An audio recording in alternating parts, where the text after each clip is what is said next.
Hello and welcome to the picture interpretation of print culture and the modern world. Today we are able to see so many things around us, and all this is able because of the invention of the printing press. So this is an image you can see here. Try to identify the characteristics. Arabic written. Yes.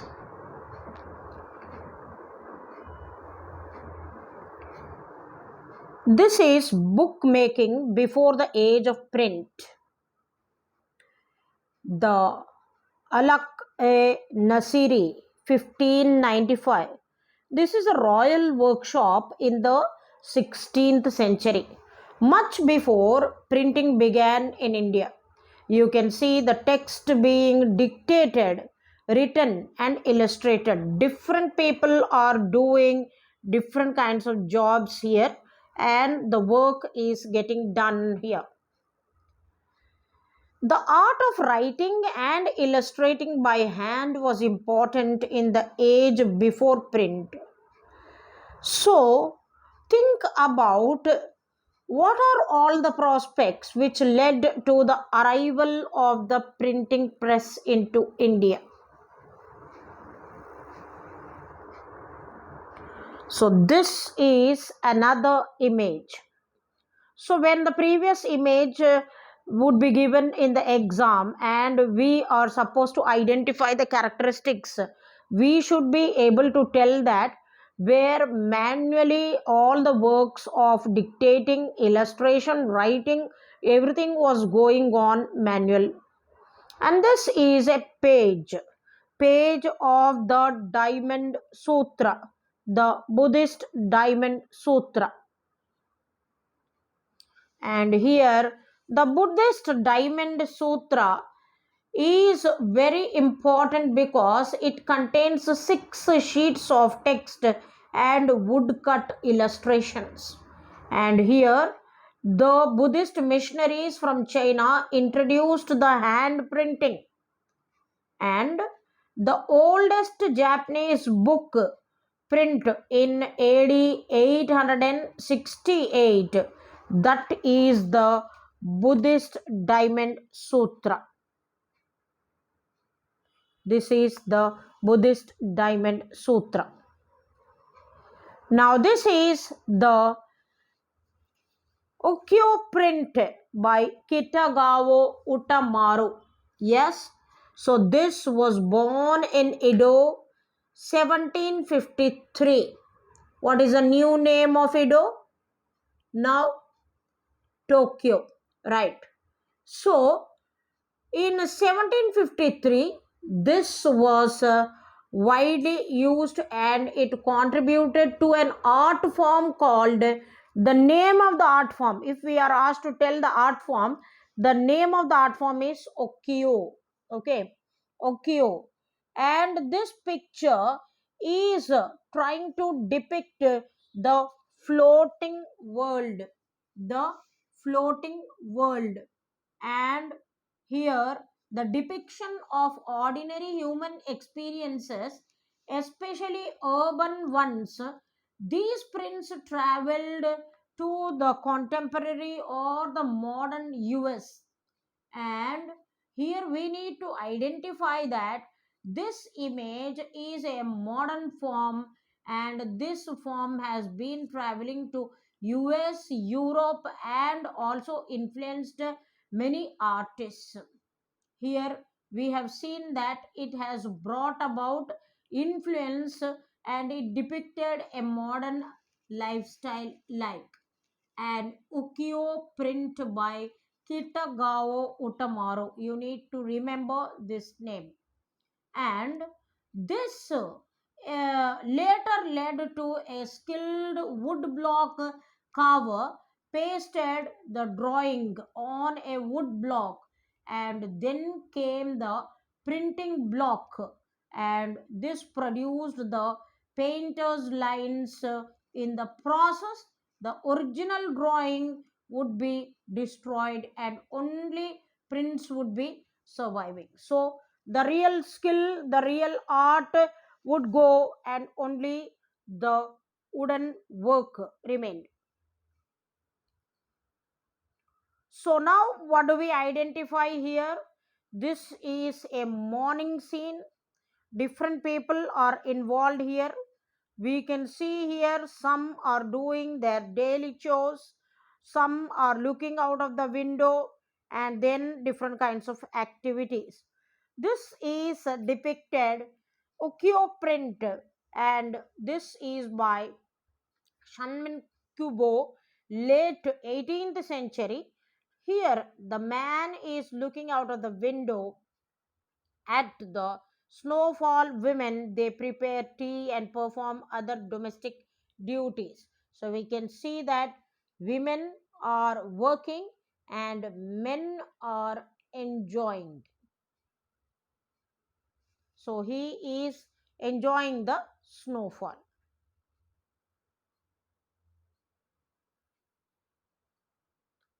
So can we identify this great personality?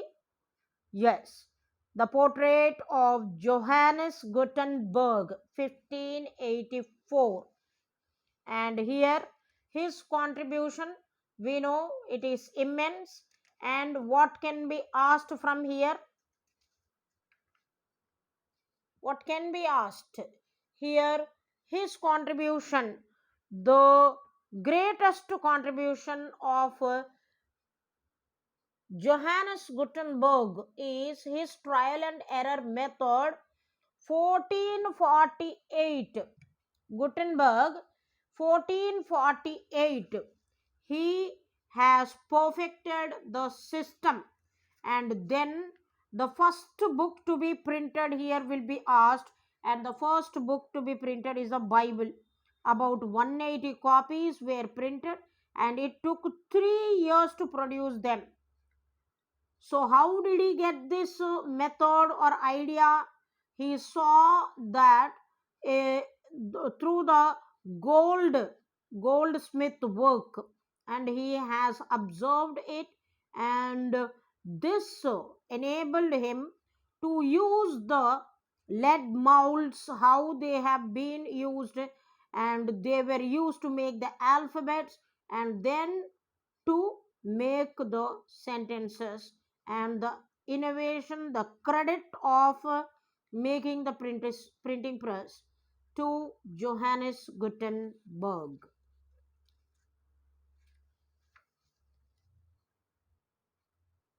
Another image we can see in this image here, the notice a long handle is attached to the screw. This handle was used to turn the screw and press down the platen over the printing block that was placed on the top of a sheet of the damp paper. Gutenberg developed the metal types for each of the 26 characters of the Roman alphabet, and he devised a method, a way of moving them around so that to compose different words of the text. This came to be known as the movable type printing machine, like the typewriter, which is connected with the letters, and as we press it keeps working. In the same way, this also with the long handle, and it remained the basic print technology next over for 300 years. The books would now be produced much faster than what was possible when printing press was not available. And we can see that Gutenberg press could produce 250 sheets on one side per 1 hour. Look at the technology. The screw here, the handle here, the platen, yes, and then the impressions coming from up, yes, printing block placed over the paper, and then the impression comes.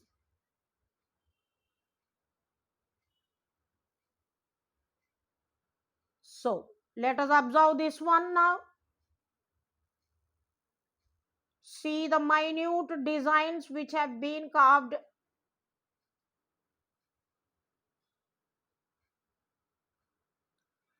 These are the pages of Gutenberg's Bible, the first printed book in Europe. Gutenberg printed about 150 copies, of which not more than 50 have survived. Look at these pages of Gutenberg's Bible. See,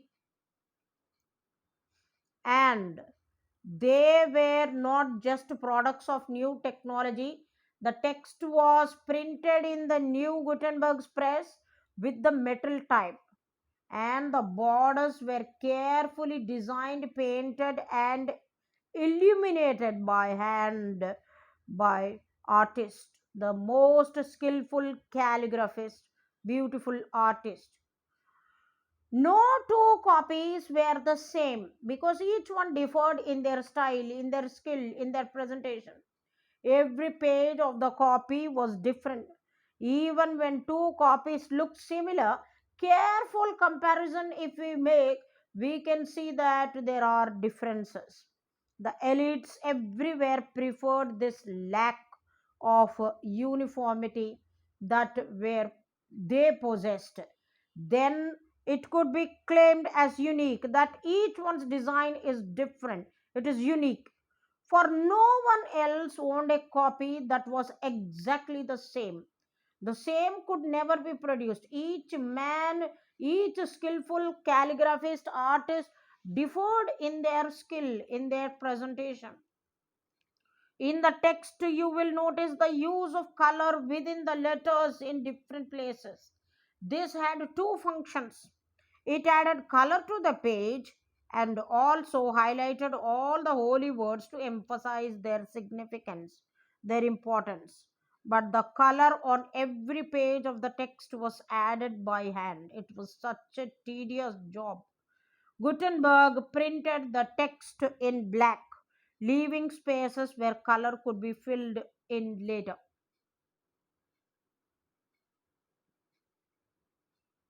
The next image we can see here identify the different works being happening here. Look at the different people here who are involved in the process. And this is the workshop where exactly the work is getting done. This picture depicts, what does the picture depict if the question is coming? It depicts what a printer's shop looked like in the 16th century. All the activities are going on under the same roof, under one roof. In the foreground, on the right, compositors are at work. They are composing, they are making. On the left galley are being prepared, the ink is being applied on the metal types. In the background, the printers are turning the screw of the press, and near them the proofreaders are there at work. Right in front is a final product and the double page print sheets stacked in the neat piles waiting to be bounded. Look at this. Magnificent, isn't it?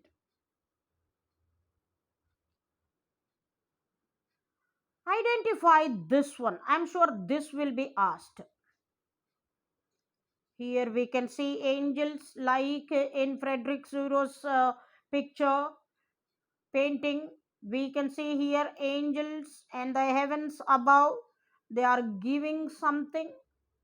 What is it that they are giving? So here J.V. Shelley, *Ɪṛᴏᴜ 1739. This is one of the many images produced in the early modern Europe, and this is celebrating the arrival of print. we can see the printing press descending from the heaven. What's the meaning of descending? It is gifted from the heaven. It is coming as a gift, endowment to the earth, carried by the goddess, a goddess on two sides of the goddess blessing the machine, or the Minerva, the goddess of wisdom, and Mercury, yes, Mercury, the messenger god, all symbolizing reason. The women in foreground are holding plaques with the portraits of six pioneer printers of different countries. In the middle ground on the left, figure encircled. This figure encircled is the portrait of Gutenberg. That was a man who was responsible to bring this technology. So, in the previous image, we can be asked who are the gods who are bringing the printing press.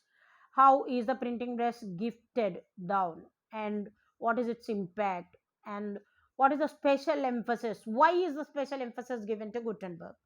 Obviously, is the man who has brought that into existence. So, read this image.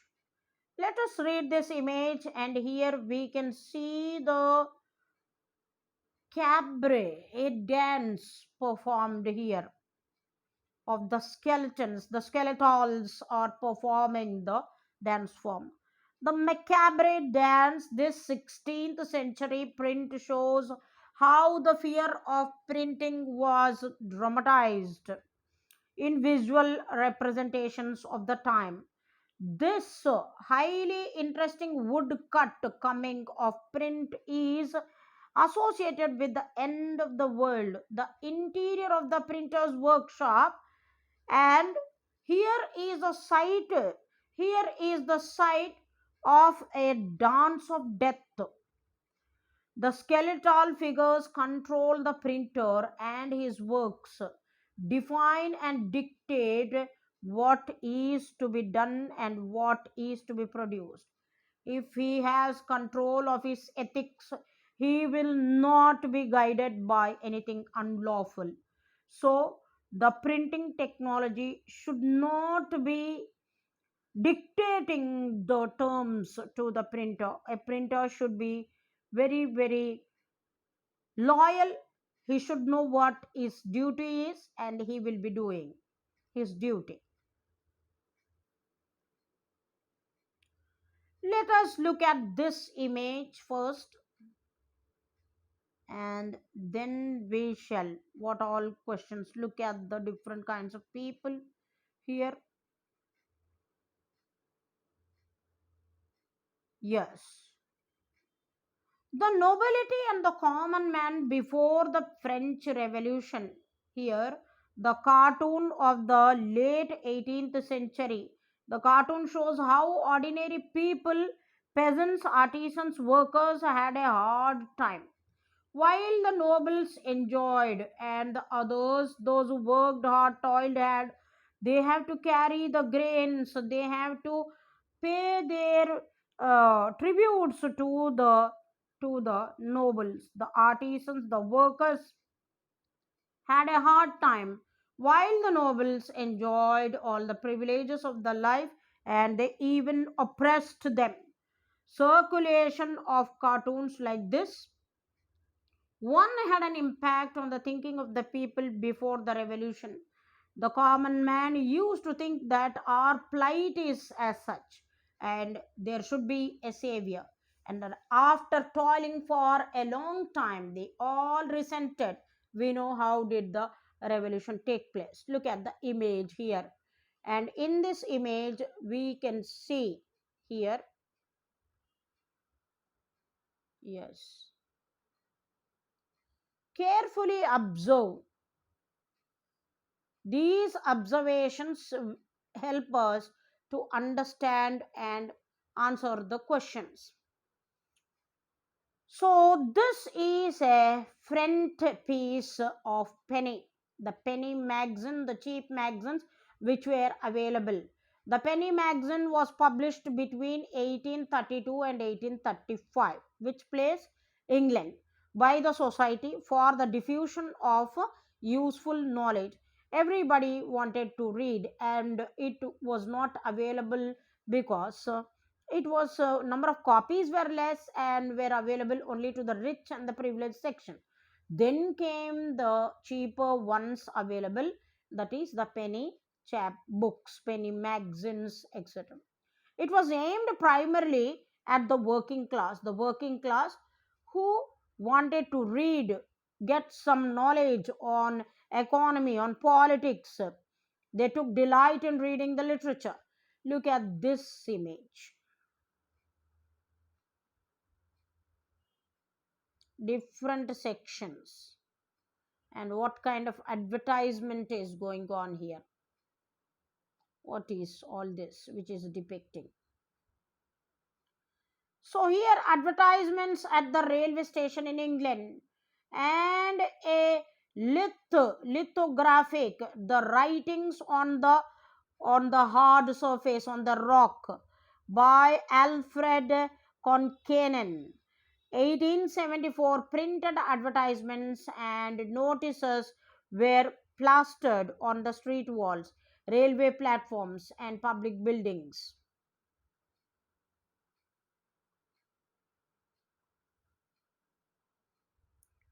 And this one,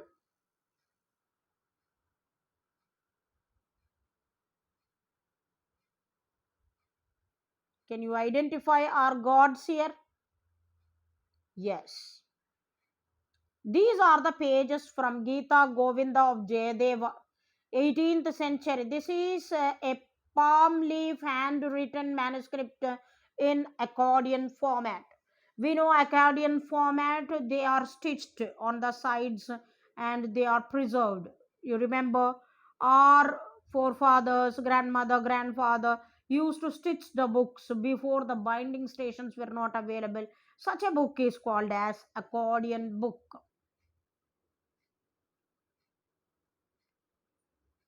Look at this one, and here we can see people having a conversation, sitting, enjoying, and here the script.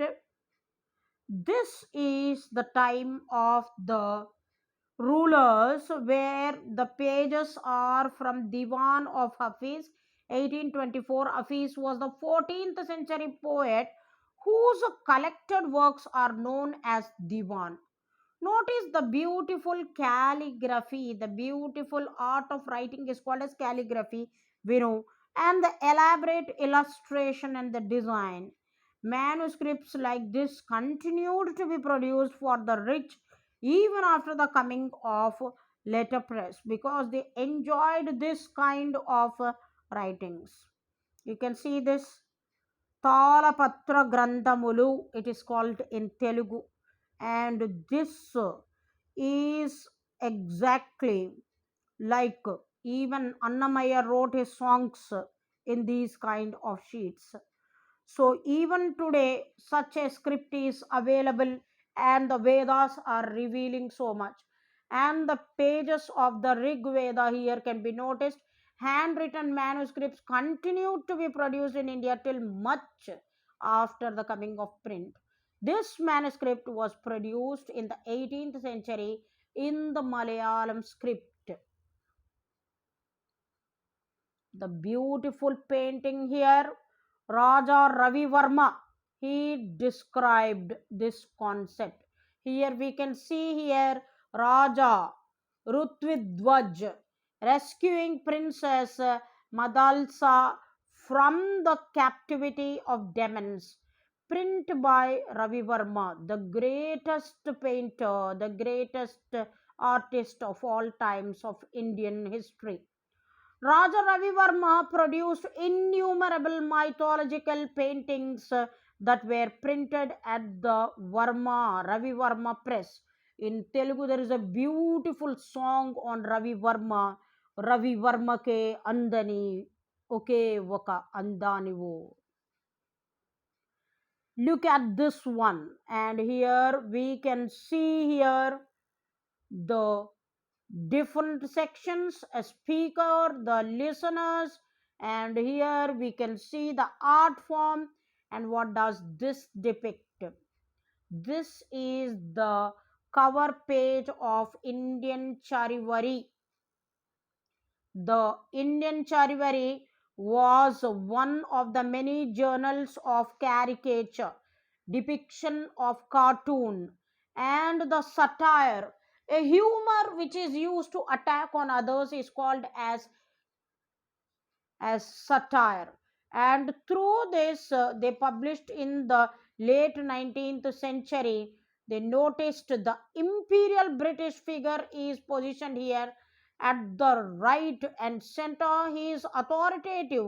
He is giving guidelines, telling to the native people what has to be done, what are the instructions we are getting.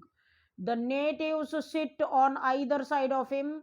They have been very carefully under observation, surveillance, and they are submissive, they are obedient, listening. The Indians are being shown a copy of Punch, the British journal of cartoons and satire. We can almost hear the British master say, "This is the model, produce Indian versions of it." Look at this one. Here we can see who is tied and who is having the control. At the end also we can see the image. Here the Gorkhali, end of the world, colored woodcut, late 19th century. The artist's vision of the destruction of proper family relations. There is no respect for the lady here. Here the husband is totally dominated by his wife, who is perched on his shoulder. He is cruel towards the mother, dragging her like an animal by the nose. Look at this nose.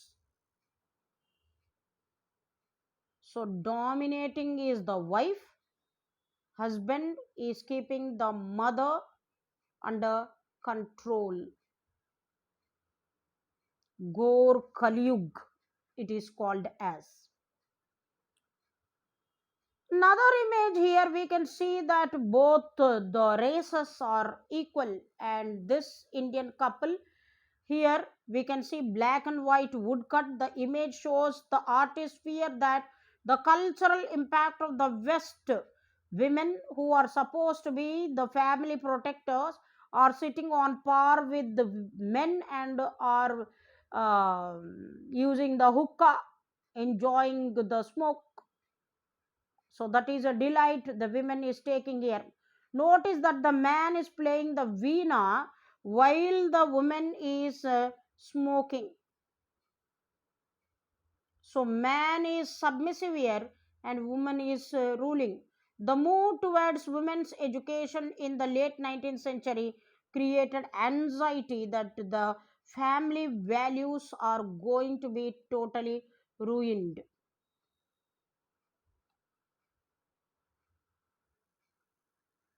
Here again European couple sitting on the chair. So here we are supposed to observe the image, and the question will be, what is your interpretation?